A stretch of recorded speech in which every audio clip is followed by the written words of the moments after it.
Welcome to the JP8 Report. This is James Pierce with the JP8 Report, episode 441. Thank y'all very much for tuning in this morning. Not in the best of moods. Our black lab, he can't walk anymore, and we had to make the bad decision, the selfless decision, and we're in the midst of getting a vet out here for us. But Justice, we've had Justice for almost 12 years, and he's a great black lab, and it was really hard to come back here. Really, really good dog, but just bear with us. And if I have to sign off early, I'll sign off early. Depends on what's going on with them out there, okay? But thank y'all very much for tuning in. Please, if you don't mind, if you're looking at the screen right beside where it says the JP8 report, there's a bell. Click on the bell and go down and click the follow button to follow the podcast, please. And then give us a like. We would really appreciate that, or I would. All right. I'm singular in nature on this podcast. That's why this is hard. I've gotten about an hour and a half of sleep last night because I spent the whole night with them. So my wife and one of my daughters that still lives at home can get a full night's rest. I wanted to keep him company, okay? But let's see. We got breaking news. Well, everybody knows that Spain defeated Argentina for the soccer World Cup yesterday. They beat them 1-0. And then for news that just came out, the British Prime Minister, that's why I got the title on there. I was going to lead with another title, but I felt it appropriate because they're our closest allies in the world. And they just took a sharp left turn from a person that's the Prime Minister now, because he just took the office. But he just got elected to Parliament, and they're not going to have general elections until 2029. So a lot can happen, and his prime ministership could collapse and day after tomorrow. I mean, it could. But he's intending to stay in power unelected for till 2029. But that's why I'm wearing my Still Not British shirt. I am not British. My family heritage is British from way back in the early 1700s, but I am not British. Let's see. Flight 13 from SpaceX lifts off today at 6:45 Eastern. It was scrubbed from Thursday. This is the anniversary of the moon landing. Believe it or not, Apollo 11 landed on this day in 1969. This is also the anniversary of Operation Valkyrie against Adolf Hitler in 1944. They weren't successful, unfortunately. And then also, this is the first day of filing. Well, this is technically the third day of filing for nonpartisan elections in the state of Texas. All right. So just so you know. All right. Let me put this over to the side.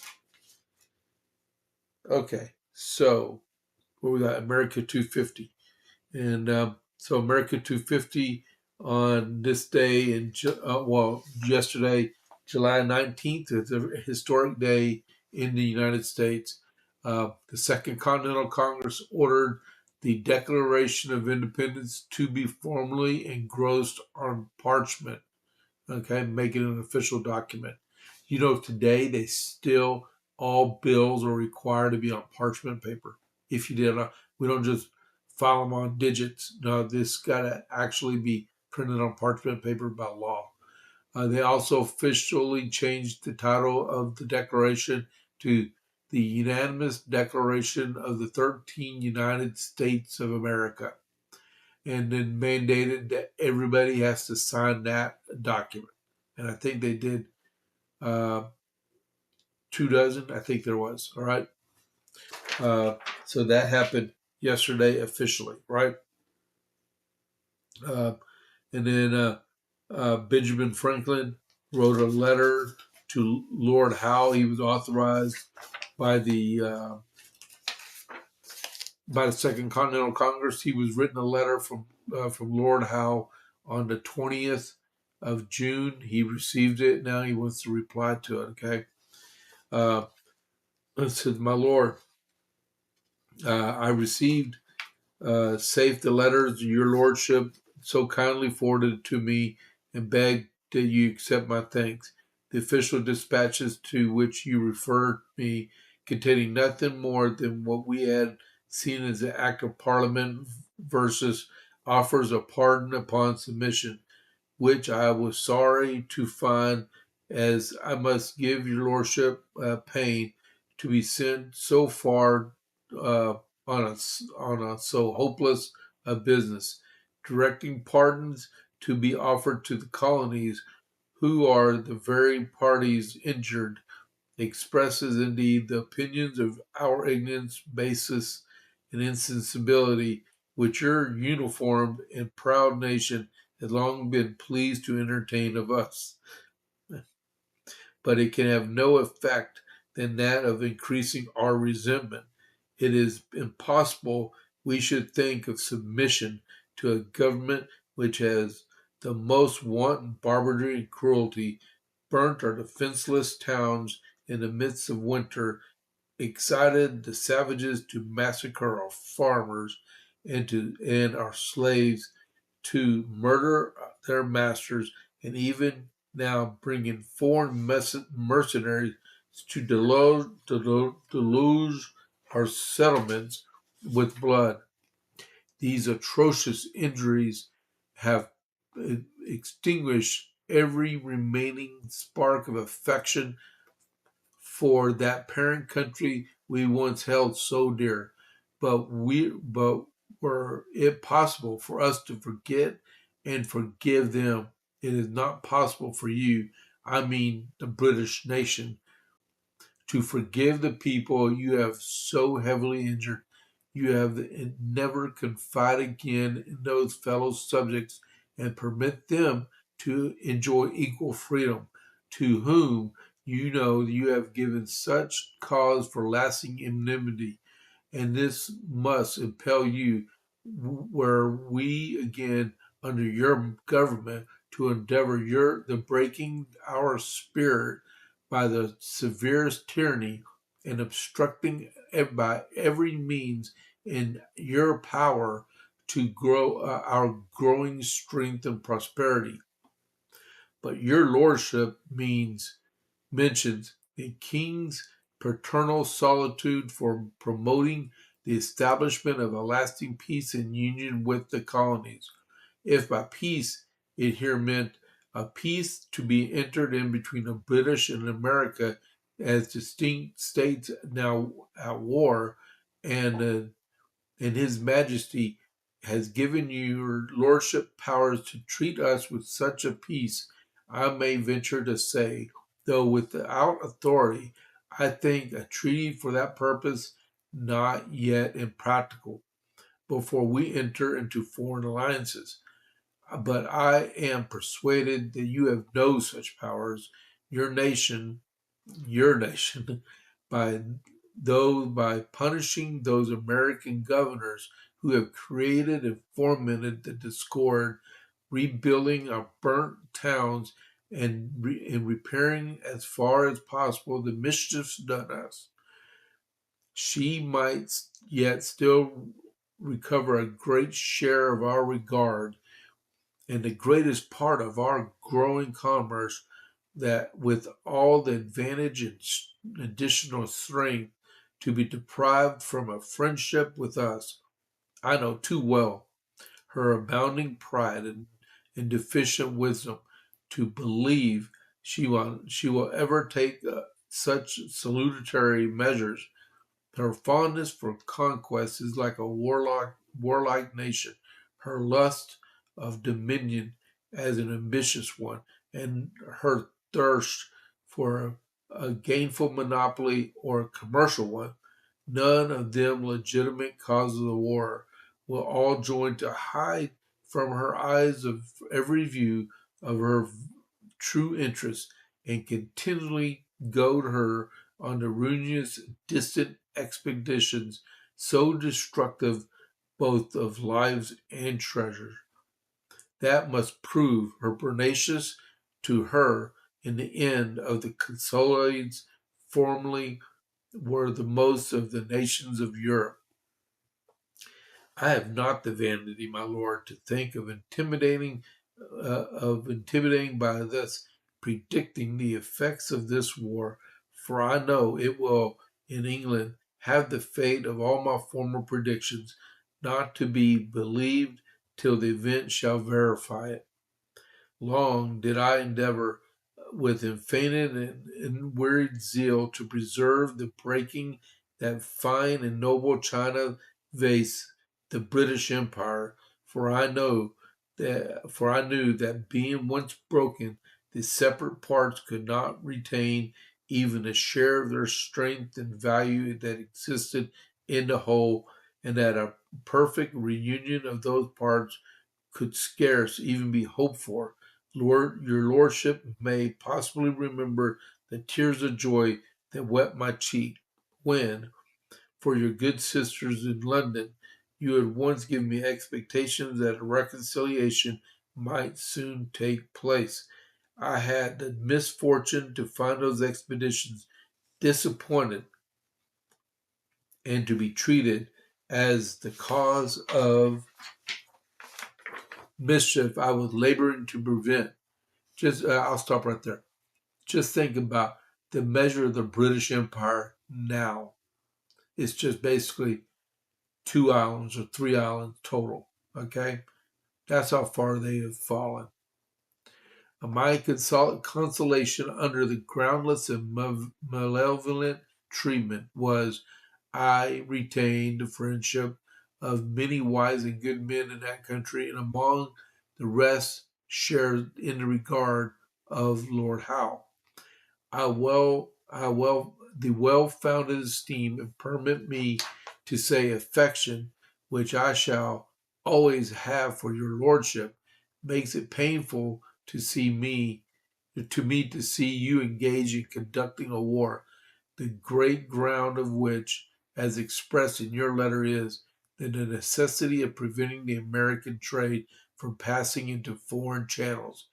To me, it seems that neither the obtaining or the retaining of any trade, now how valuable soever, is the object for which men may justly spill each other's blood, that the true and sure means of extending the secure commerce is the goodness and cheapness of commodities, and that the profits of no trade can ever be equal to the expense of compelling it and of holding it by fleets and armies. I consider this war against us, therefore, as both unjust and unwise, and I am persuaded cool, dispassionate posterity will condemn to infamy those who advise it, and that even success will not have some degree of dishonor those who voluntarily engage to conduct it. I know your great motive in becoming hither was the hope of being instrumental in a reconciliation. And I believe when you find it impossible on any terms given you to propose, you will relinquish so audacious a command and return to a more honorable private station with the greatest and most sincere respect. I have the honor to be, my lord, your lordship's most obedient, humble servant. Benjamin Franklin. Oh my goodness. That was an awesome letter. You know what? If I was Lord Howe, after receiving this, I would have just turned my ships around and went back to England and resigned my commission, because that was a very bloody letter. Oh my goodness. I hope y'all enjoyed that. All right. Uh, that was actually pretty cool. That lightened the mood up some right here. Or let me drink some of my unsweet cold tea, not like British tea, okay? And it is so good cold, not hot. And by the way, I'm still not British. All right, let's go. Okay, announcement. The armament shop. All right, so the armament shop, whether you're looking for your first firearm, upgrading your setup, or need expert service, Jason at the armament shop is Copper's Cove's premier source for all things shooting.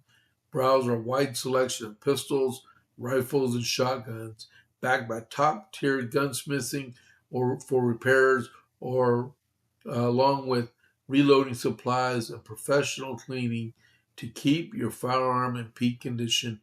Need a transfer? We make FFL transfers fast, easy, and affordable. Need your CHL?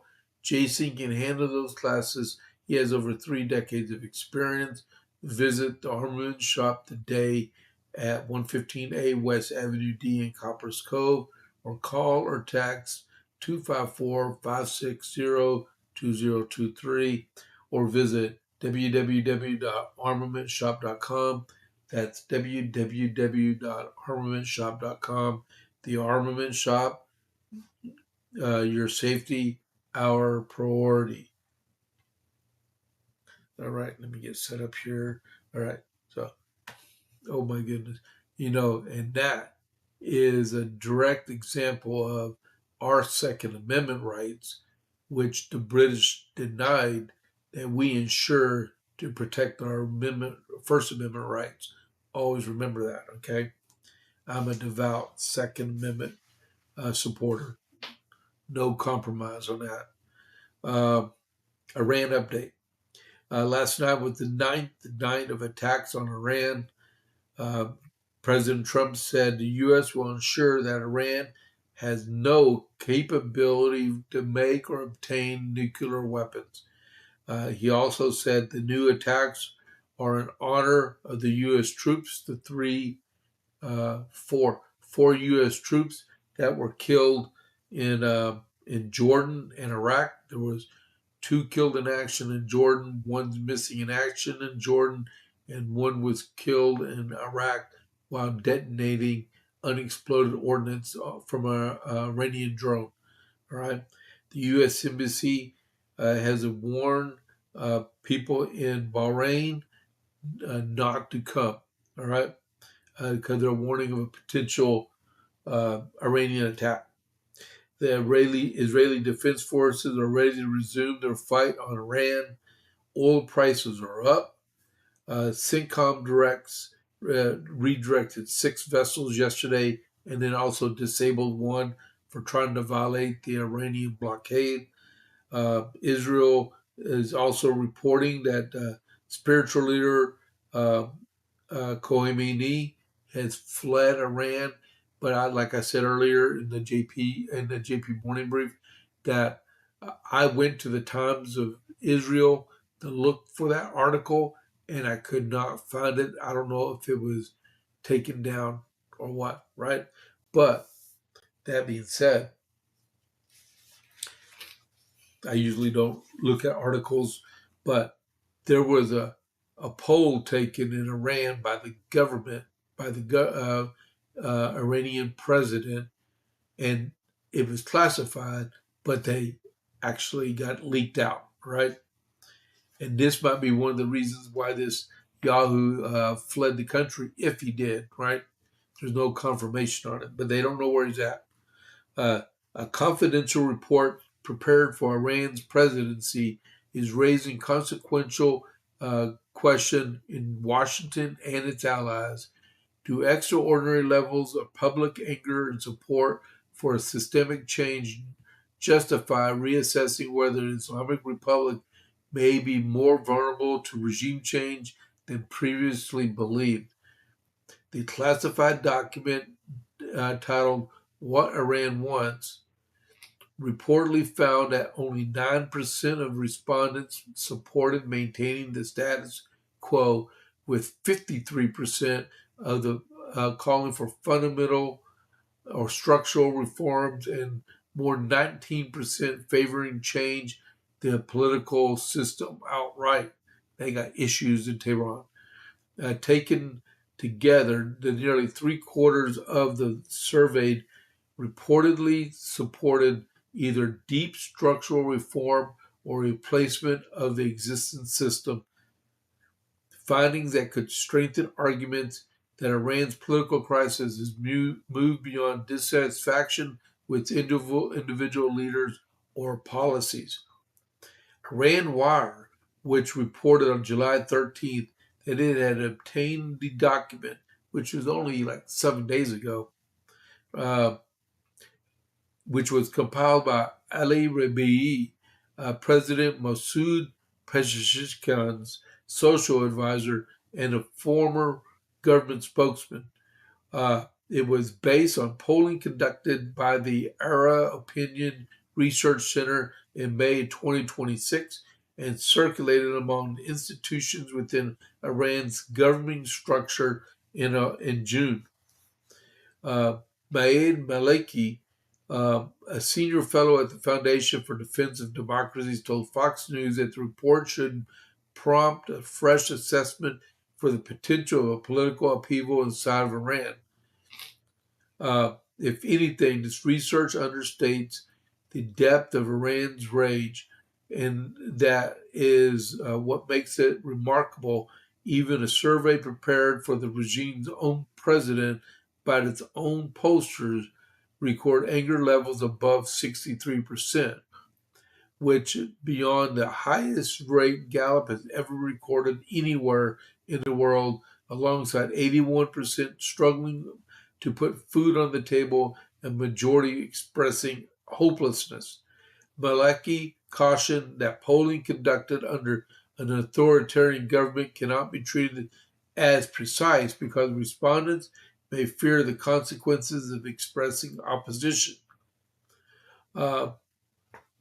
Just think about that for a second, people. You got a country, 91 million people on the verge of collapse and revolution, just like in 1989 in Romania, when the Romanian people overthrew Nicolae Ceausescu and killed his wife and him in their backyard while they were planning to try to escape the presidential palace in Romania. The same thing is going to happen here. My advice to President Trump: keep it up. Don't relent. Keep the bombs falling, and the people will take to the streets. They have to. They have no other recourse. This government's going to fall and fall hard, and it'll finally bring a little bit of peace for an area for a while.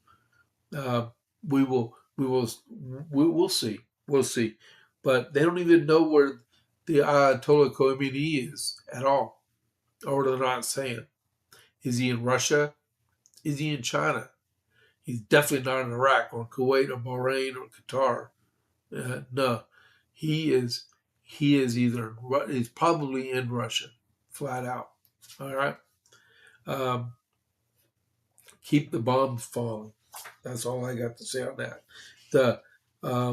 In about 5 minutes, the Dow Jones is going to open. Earlier this morning, the Dow futures was up 150 points. It was down Friday minus 406.55 at 52,146.42. West Texas Intermediate is trading at $82.69, and Brent crude oil is at $88.54 a share. All right. And so announcements. I have Smoking Hot Conservatives tonight at 6 p.m. in Killeen at 4110 Clear Creek Road at the Leaf Affair, 6 p.m. Conservatives plus cigars equal, I guess, backroom politics, I guess. I don't know. But they like doing it. They have fun doing it themselves. All right. Next one is this coming Thursday, which I'll be at. It's Pints and Politics in Gatesville with Chip Howe. It's at Ranchers, 6 p.m. at 107 Texas 36, which is the intersection of 84 and 36 in Gatesville Ranchers Steakhouse. All right. My next announcement is Coryell County Republican Party for Saturday, the 25th of July. They're going to be, they got at 11 a.m. at 1802 Martin Luther King Trinity Worship Center. The speaker is Dr. Mark Fulmer, talking about geopolitical implications in the green context of the red-green axis, which is Islamicism.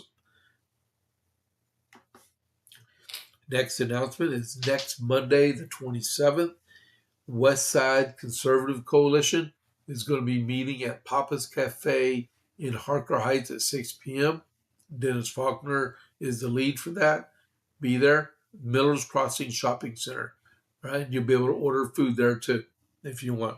Then the very next day is Coryell County Republican Party, 6 p.m. in Gatesville at the restaurant called The Junction at Route 36. It's about 2 miles from Ranchers, from where Pints and Politics is going to be 2 days, the Thursday before that. Chip Howell is going to be, oh no, I'm sorry. This is the Republican Party. Norm Mitchell is our party chair, and he told me the lead subject is the fish fry, which is going to be happening on September 26th. All right. So that is all the announcements. On a sad note, just came out just a few minutes ago, is the Department of War today announced 2 U.S. Army soldiers, not Air Force, but Army soldiers, were killed in an enemy attack on Mufawak Salty Air Base in Jordan while supporting Operation Inherent Resolve. The soldiers were identified as First Lieutenant Tyler James Feehan, 25 years old, at Ewa Beach, Hawaii, and Private Isabella Gonzalez, 19, of Carrollton, Texas. According to the department, Gonzalez was killed July 17th, the day of the attack, while Feehan died the following day on July 18th. Feehan was assigned the 2nd BAT 55th Air Defense Artillery Regiment, 32nd Army Air Defense Command at Fort Bragg, North Carolina. Gonzalez was assigned to 1st BAT 57th Air Defense Artillery Regiment, 52nd Army Air Defense Artillery Brigade, 10th Army Air Missile Defense Command, Ansbach, Germany. And there's a 3rd soldier still missing. They found the remains of the 3rd person, and the soldier that was killed in Iraq, they have not identified yet either. All right. And then the basis of the title for the podcast today is, if you don't mind, click that like button, please, okay? I would really appreciate it. New York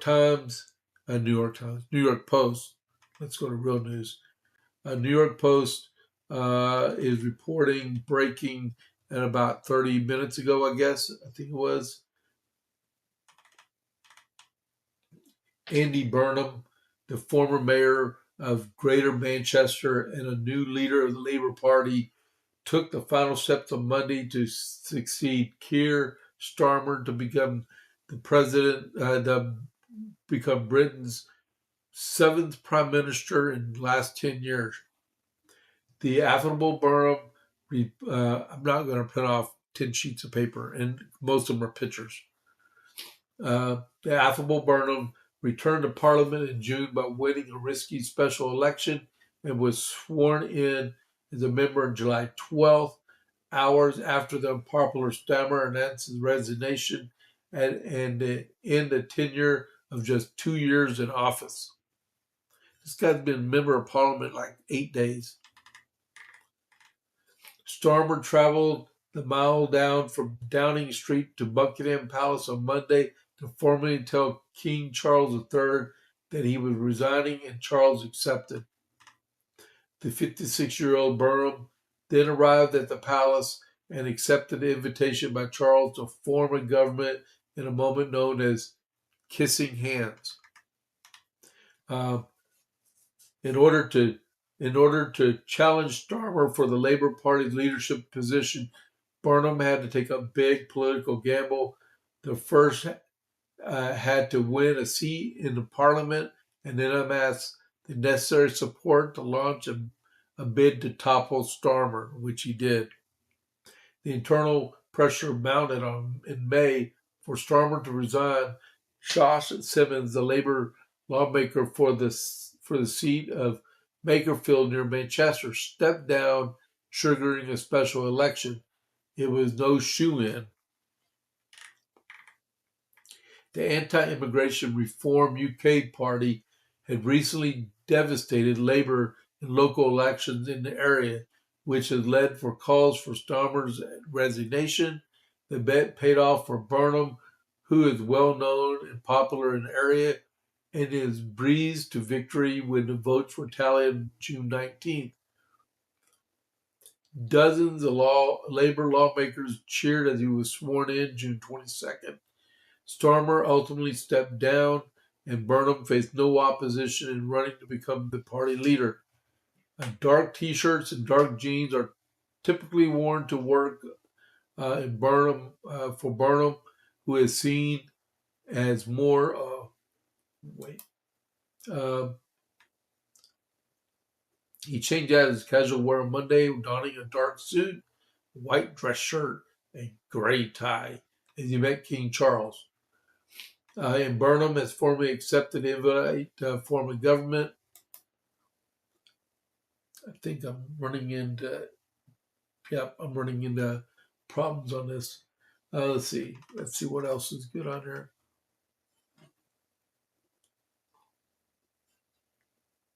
Burnham was chosen as the Labour Party's leader by 379 fellow lawmakers after Starmer said he was resigning because Labour holds majority in the government. Its leaders also becomes the UK Prime Minister. Under British parliamentary democracy system, governing parties can change their leaders mid-term, with the winner becoming Prime Minister without the need of a general election. Prime Ministers can be replaced if one has resigned as the leader of their party or being forced out by a leadership challenge. It is not as usual for British Prime Ministers to come to power without a broad election. This socialist is going to be in power for the next 3 years without a general election, unless they force a snap election, which is a 60-day election. Let's see.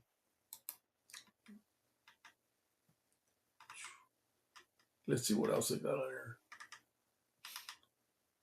Hate talking about British politics. Okay, that's all. Okay, so Great Britain has a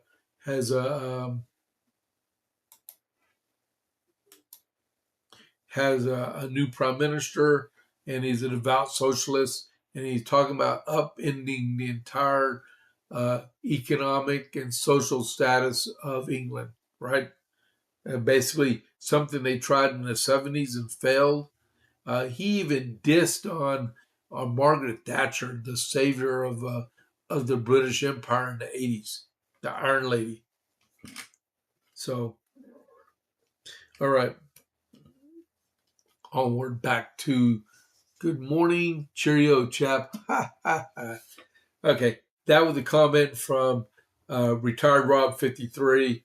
Rob's got jokes this morning, but I'm the one wearing still not British shirt, right? Ha, got you there. All right. So JD Vance and his wife Usha became parents for the fourth time yesterday. And they had a baby. They had a baby boy born yesterday morning. The vice president, which was cool. That's the second vice presidential family in office to have a baby in the history of the United States. And there's only been one presidential baby born, and that was President Garfield and his wife Esther back, I believe, in 1883 or 1882. So it's only happened three different times, two to the vice presidents and one to the president. All right.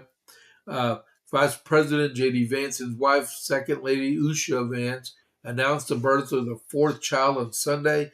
In a joint Instagram, the couple said their baby boy, Alec Neil Vance, was born Sunday morning.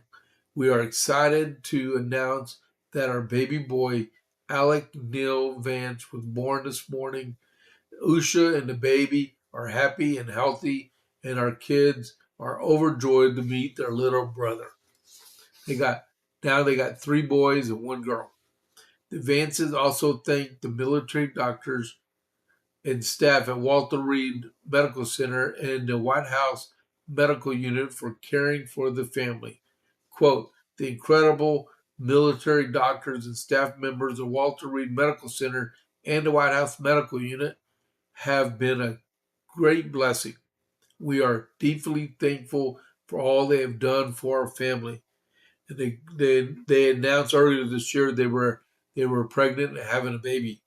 Usha and the baby are doing well. We are looking forward to welcoming him in late July, is what they said. I think it was back in January. All right, which is cool. All right, so prayers go out to the vice president and his wife and her baby, and that's going to be a great time.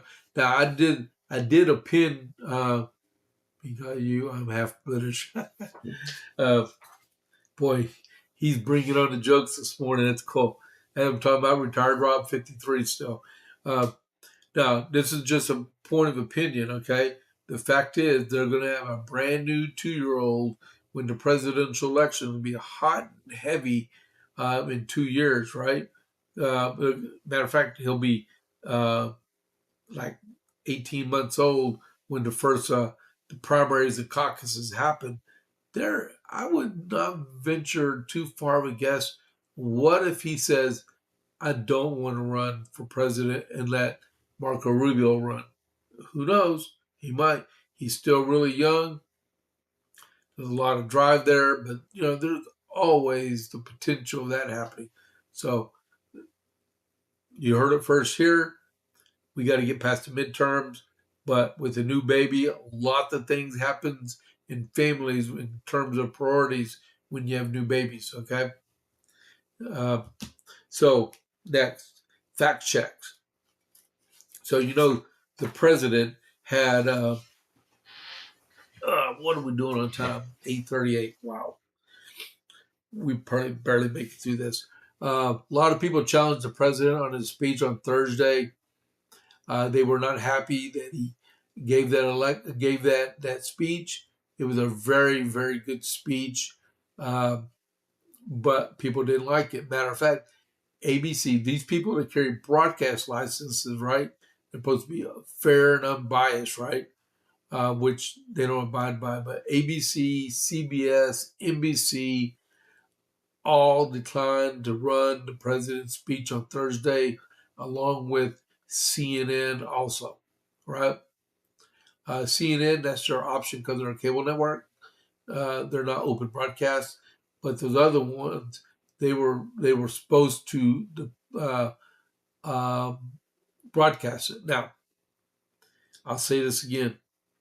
Back in the dark speech, in September 2022 with President Biden, he did the same thing. on a weeknight, and he gave this speech, and all the networks declined to cover it, including Fox News Channel, right? So what's good for the goose is good for the gander. But there should be a requirement for them if there's a speech given in the White House. Well, Biden's speech was in Philadelphia at Independence Hall, but they should broadcast the president's speeches, right? Not like an economic gathering or anything, but an actual speech, all right? Hold on just a second. We're going to go over some fact checks, really, also. The White House released a fact check Friday of President Donald Trump's election security speech on Thursday night, in which he presented new evidence detailing multiple security breaches in elections in which he said were concealed by a self-proclaiming shadow government, which was Nikki Flores from the FBI and the Biden administration. The president delivered a speech live from the White House, which included allegations that China illegally acquired voter information on millions of Americans, and that 278,000 non-voters actually found voter rolls. The White House acknowledged in the fact check that the American public was already aware of foreign adversaries trying to interfere in the election, but that the point of the speech was to show the extent of which U.S. enemies were going. For example, the president exposed how China obtained the personal data of 220 million American voters, names, addresses, phone numbers, and party affiliations during the 2020 election cycle, representing the largest known compromise of U.S. voters in history. Intel agencies knew about the breach in at least 18 states and kept it hidden from the president and Congress. All right. So before I run out of time here, right? It's already 8:41. I got lots of other stuff I want to cover also. I'm going to go over the fact check that they presented. They put it on their website, right? So, claim the voter data China obtained was already in the public information anyway. Fact. When China obtained similar data on British voters, the Biden administration responded with sanctions and criminal charges. When Iran hackers obtained just 100,000 American voter files, the Biden Department of Justice brought indictments. Yet when China acquired data on 220 million Americans, these same officials stayed silent and covered it up, an indefensible double standard, because the breach happened during the Biden administration when they found out about it. Claim there's no evidence they were able to change the outcome of votes. Fact. This is a deliberate attempt to change the subject. In his remarks, President Trump did not make a claim about past elections. He exposed dangerous ongoing vulnerabilities in America's election systems that foreign adversaries have both the intent and capability to exploit, and revealed the senior intelligence officials deliberately hid his intelligence from the president and the American people. Flat out. Claim the number of non-citizens on voter rolls is insignificant. Fact. A Department of Homeland Security reviewed and identified approximately 278,000 non-citizens registered to vote in federal elections across just 4 states, right? That cooperated with the department's request, because many Democrat-led states refused to cooperate. Those actual numbers are quite a bit higher. They are. Claim there is no evidence of fraud or irregularities in our elections. Fact. The declassified documents show how clear evidence of fraud was deliberately buried. In one case, an investigation discovered Democrat-led canvassers in Michigan. Hope you're sitting down for this one. Forged voter registrations, submitted applications for non-existent people, those are called ghosts, and received gift cards based on the volume of fraudulent registrations they produced in the weeks leading up to the 2020 election. And despite the evidence, the Biden Justice Department slow walked the investigation for years. Claim mail-in voting is safe and secure. Fact.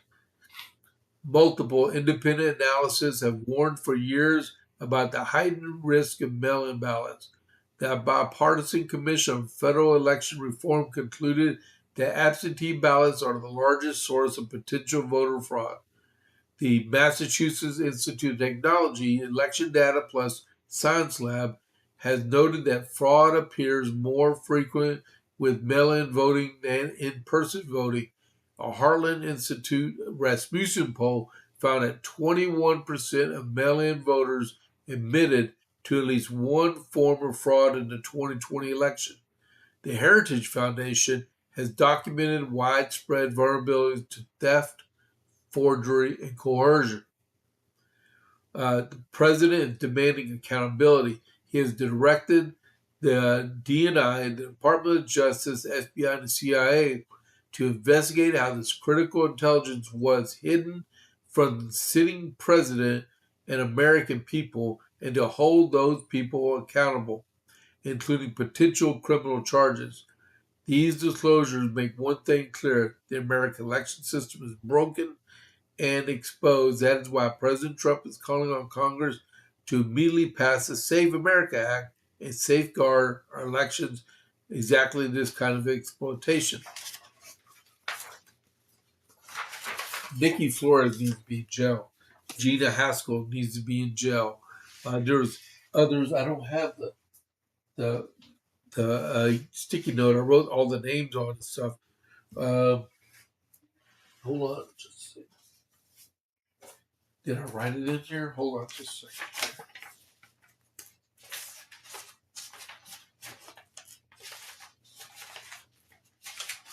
I had it written down. I can't find it. That's right. Gina Haskell and DDO, the CIA at the time, the DNI, the FBI director, Christopher Wray, the DDO for the FBI, and this Nikki Flores, and there's probably countless others. They need to be prosecuted for sedition and other criminal charges for what they did to the American public and what they did to the President of the United States. All right? Because we are not the British Empire. We're the United States of America because, like I said, we're still not British. All right? Those people need to go to jail.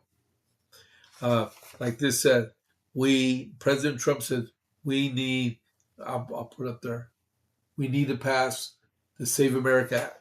The Save America Act is going to guarantee, going to keep those 200 and something thousand illegal aliens from registering to vote because you have to show proof of American citizenship to register to vote. And then you also have to show voter ID to vote, right? And you can't get a mail-in ballot. You can't mass mail out mail-in ballots under this law unless you are a serviceman. And then if you are hospitalized or on travel, all right? Very few instances. I read an article last night about the federal postcard application. If you're a veteran or in the military, you know what I'm talking about. That's what you fill out if you are in the military and you want to vote while you're assigned away from your home state, right? And they don't put city council stuff in it. They just send you ballots for the federal level stuff, right? Well, China was getting those applications and knowing where U.S. military personnel were being stationed at, being deployed at, just from seeing where the voter registration data was. That needs to be reformed also. All right, which is scary. Lindsey Graham. Lindsey Graham's funeral has been delayed until the 28th of July in Washington, D.C., and then on the 29th of July, it's going to be in South Carolina, right? In Columbia and in its home city, right?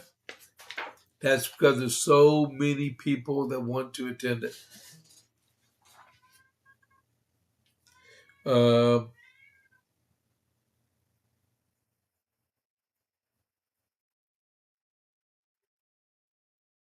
good. We actually had a murder in our town on the 16th of July, and they just announced the arrest of said person. Good. All right. Uh, President Trump is asking Darlene Graham to run for a fourth term of the U.S. Senate. She had a really good Facebook post last night, thanking people for South Carolina, remembering her brother, his life and legacy, and that she will do her best to represent South Carolina. But the president asked her if she would consider running for full term. Tomorrow is the first day of filing for the special primary in South Carolina. It's going to run from the 21st to the 28th of July. Ralph Norman's already said he's going to run. No, nobody else has said anything yet, and the president was asking her to do the same. She said she's considering doing that. Hold on.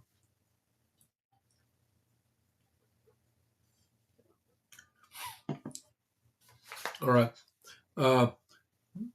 Darlene Graham has privately expressed interest in running for a full Senate term. Reports said as memorial service has been announced for her late brother, Lindsey Graham.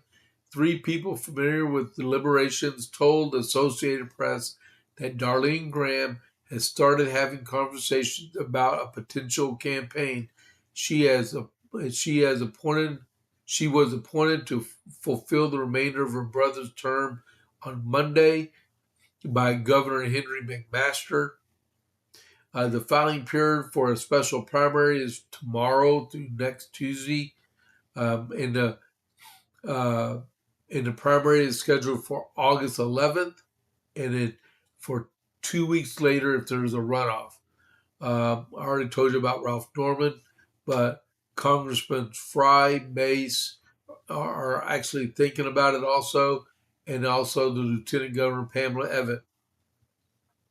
Evatt. Meanwhile, okay, let's talk about that. Darlene Graham is the first female senator in the Palmetto State and the first sister ever appointed to the Senate upper chamber. Lindsey has always been there for me, and now I will be there for him, is what she said, which is really cool. And she's expected to act as a caretaker for the seat, finishing off the remainder of the term through January. We will find out really soon if she's going to run for that office because she only has 1 week to make up her mind. All right.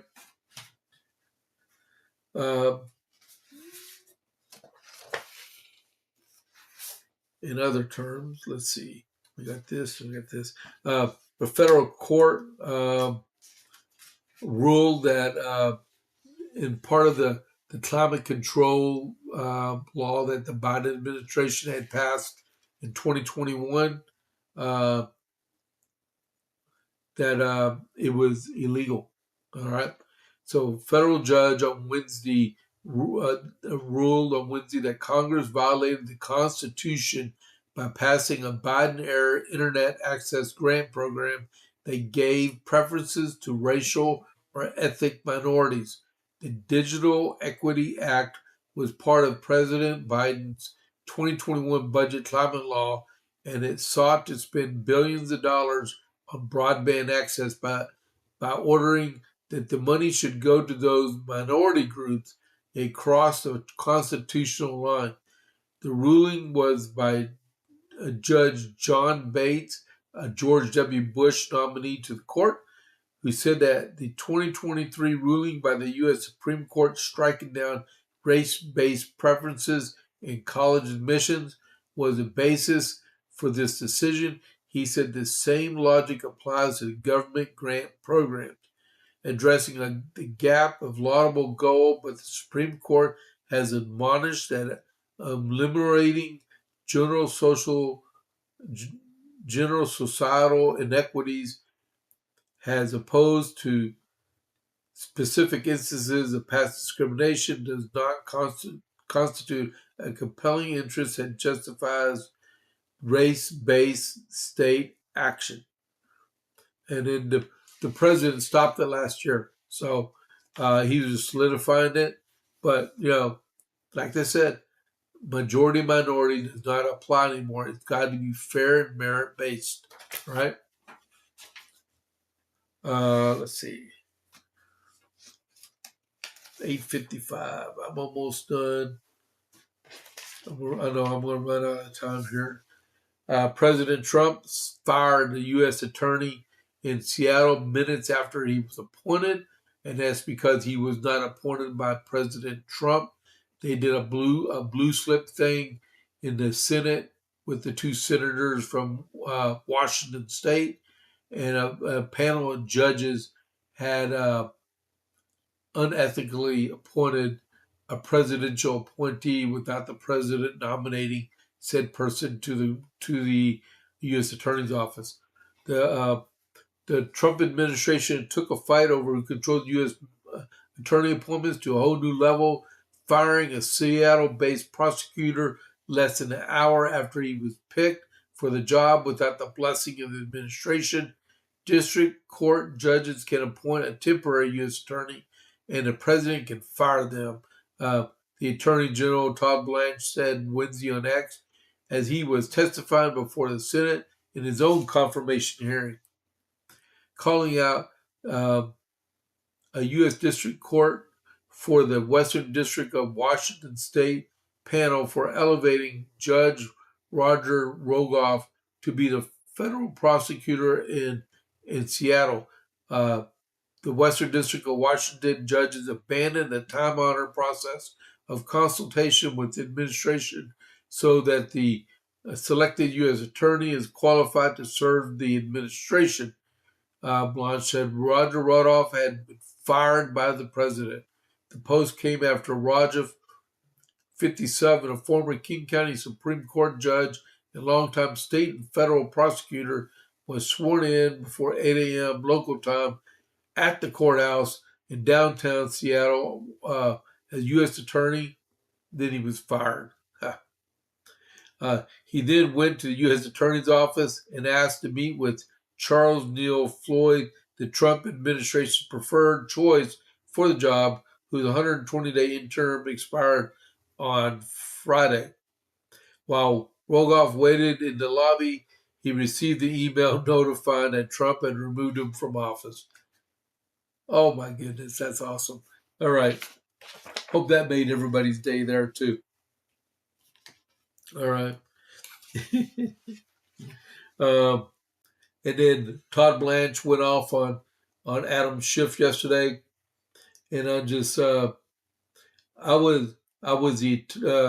Blanche soon fired back when Schiff criticized him for moving to vacate January 6th convictions for 12 members of a far-right group. I was the acting attorney general, so yes, my department moved to dismiss, he said, adding that there's no reason for him to recuse himself when Schiff, that'd be Shifty Schiff, pressed him further. From the Proud Boys matter, Blanche responded with a puzzled look, and then he replied back to Shifty Schiff, "You're a lawyer, you know the rules." He told that to Adam Schiff. Adam Schiff is a U.S. Senator in California, right? He was born and raised in Massachusetts and went to Harvard. Why couldn't he serve in Massachusetts, right? All right, it's going on 9 o'clock. Hey, pray for my family. We're about to lose one of our animals, our pets, a really good pet of ours, Justice. So keep him in mind. Don't forget about the rocket launch this evening, also. All right. So I'm gonna put us over to Dan Bongino. All right. I wasn't gonna do any raids, but I'm gonna do that. Okay. Let me get the URL real quick. Hope everybody has a great day. It'll get better. I know it will. There. Go back. There. All right. So I'll see you all tomorrow. I'm going to initiate the raid. Let's see if it lets me initiate it. There we go. All right. I'll catch y'all tomorrow morning at 6:30 on the JP's morning brief. I'll check y'all out. I'm out of here. See ya.